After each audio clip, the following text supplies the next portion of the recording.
Alright, welcome to this Geometer's Sketchpad sketch. Right now we're looking at lesson 14, example 4 on page 115 of the Geometry Module 1. You can kind of see it's asking us the task at hand is construct the reflection triangle ABC over line DE. Follow the steps below to get started, then complete this construction on your own. So we're going to use the Sketchpad today. I'll review a couple of tools that we're going to use to do this sketch, and we'll kind of do that together. Let me go ahead and minimize for a second. I'm just going to get my Sketchpad up. I'm going to go to File, New Sketch. Alright, and yep, looks like everything. I'll move this up a little bit so it fits on the screen.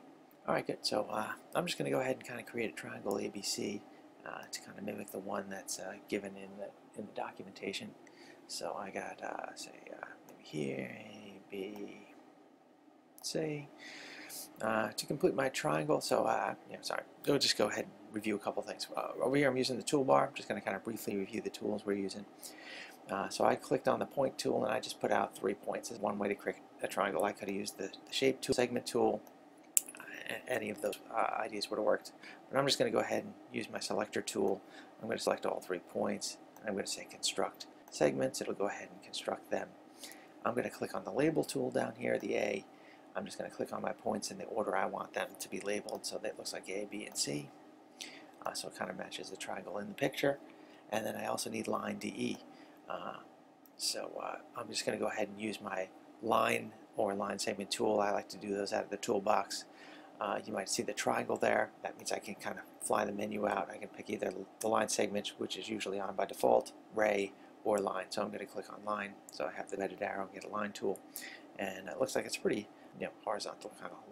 So I'll just put those there as points as D and E. So it's now DE.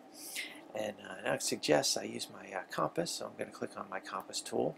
Tools kind of stay selected until I deselect them.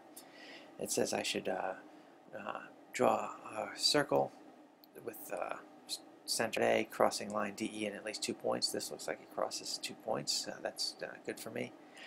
I can use my radius something. I'll just make it out here. If I put that on line DE, notice how it kind of highlights line DE.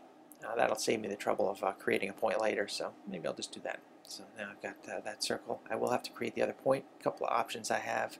I can use my selection tool. Notice that the circle is selected. I like to hold down Shift when I select. It doesn't have to, but I think it's a little safer because if I accidentally missed a line and you're not holding Shift, it deselects everything. So I like to hold Shift when I'm selecting multiple things. And I could go to construct and intersections. That's one way I can create my intersection points. I'm just going to undo that for a second. Construct points.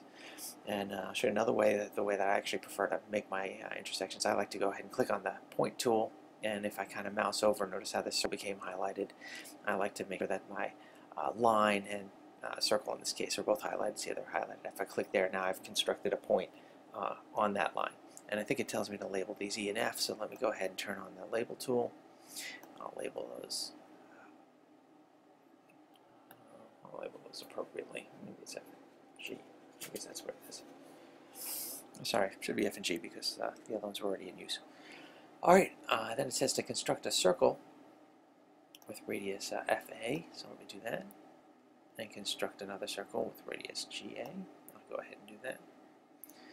And I'll go ahead and find the point of intersection of those circles right down there. Let me go ahead and turn on my point tool. I'm going to go ahead and mouse over so I have both circles highlighted, so I know it's going to be at the intersection.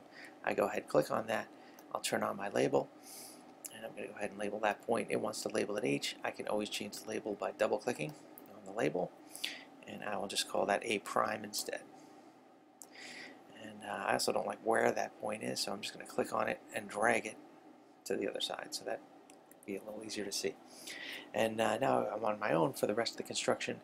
I want to go ahead and do the same thing for points B and C. So I'm just going to go ahead and take my compass tool again, hold it over B, kind of see B highlighted, click, hold, and drag until I get at least 2 points of intersection on line DE, and I will, like I said, I like to kind of automatically create one of my points at the same time. Well, maybe I just won't do that here because it kind of causes too many lines next to each other, so I'll just go ahead and do it here.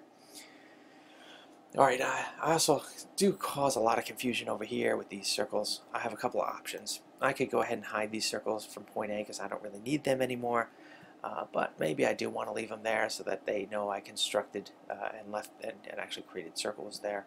So instead, I'm just going to, while I have this new circle created, I'm going to go to display, I'm going to go to color, and I'm just going to make this circle be a different color. I'm going to use, I guess I'll use blue for point B.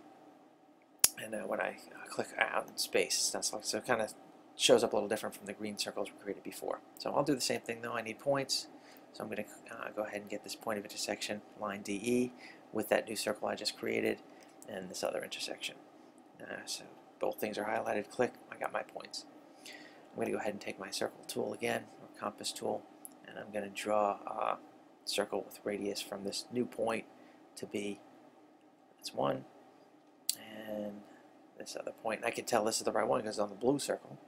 So I'm going to go here as a center, over here, and it'll be easy to find the intersection too because I just find I'll get a point tool back on, and I'll just put that right on that intersection, and I'll go ahead and label that point B prime. I'll double click because it's not labeled the way I want it, so B prime, there it is. Maybe I'll move it around a little bit. And we'll do the same thing one more time from C. So let's get the compass tool. Let's go from point C down to line DE. We want to cross in two spots, and I'm kind of making a circle that kind of gives me intersections that are away from the other ones, just to avoid confusion. Alright, again, I'm going to do that same trick. It's still, the last thing I did is selected, so I'm just going to go with display. I'm going to change the color of that circle, and I'll make this one this purple color. And when I click off of it, it makes it a little easier to find that. And I'll just use a different trick this time. I'll just go ahead and select the circle. You notice when I move the selection, kind of turns into that sideways arrow. I click, I got that circle selected. I got this selected. I'm just going to hold shift just in case because I like to do that. Now I have my line and my circle. I'll go to construct intersections, and it went ahead and made the points for me. You can always prove your points in the right place too by go ahead and clicking and dragging. And you notice that my points don't come off the line. It might cause other things to happen, but we'll worry about that in a little bit. We'll get back to this construction though. I'm going to go ahead and take these intersections. I'm going to go ahead and draw a circle here, and this circle here. I'm going to go ahead and find the intersection. I like to put the point there of these two circles. Put it there. Hit the label tool. Call this one C prime. Double click again, rename that point. I'm going to go ahead and click and drag, move it out of the way. Alright, so I'm going to go with the selection tool. I'm just going to click on white space so nothing's selected, because like I said, it always remembers the last thing that you created and it keeps those. So I'm going to go with A, B, C. I'm going to go ahead and select those. I'm going to go ahead and construct segments. And there we go. We've got the reflection of triangle A, B, C to A prime, B prime, C prime using the compass tool, straight edge tool, to go ahead and do that reflection line DE. I can move things around. If I go ahead and change DE, triangle is adjusted. It might get a little complicated to kind of see everything with all these lines and circles. It's part of why I use the colors, but after the reflection is done, if I want to do some additional things, I might go ahead and highlight. So let me go ahead and click off so nothing's highlighted. Now I'm just going to go ahead and start getting rid of some of these circles, or at least hiding them. So if I like to hold down shift, and I'm just going to go ahead and select all these circles because I think it'll make it a little more clear as to what's actually happening with the reflection after we've done the construction. So now hopefully I have all the circles there. I'm going to display, I'm going to hit hide circles. I missed one, so I'm just going to click on this one, go display, hide circle, and now those are all set. I could also hide a lot of these additional points that I don't need anymore. I can't hide D, I think I need D, but all these extra ones that are kind of around here that I don't necessarily need to show the reflection after it's done. I'll go display and hide points. So now I can go ahead and I can actually dynamically move line D and E and see how that actually affects my reflection. I can even adjust some of these points. If I click and hold and drag, what happens? What happens if you're on the same side of the line or anything like that? I can also just grab a side, select a side, or two sides, and it constantly updates my reflection. Well, that's example 4, lesson 14, using the Geometer Sketchpad. Hope that you found it helpful. Thank you.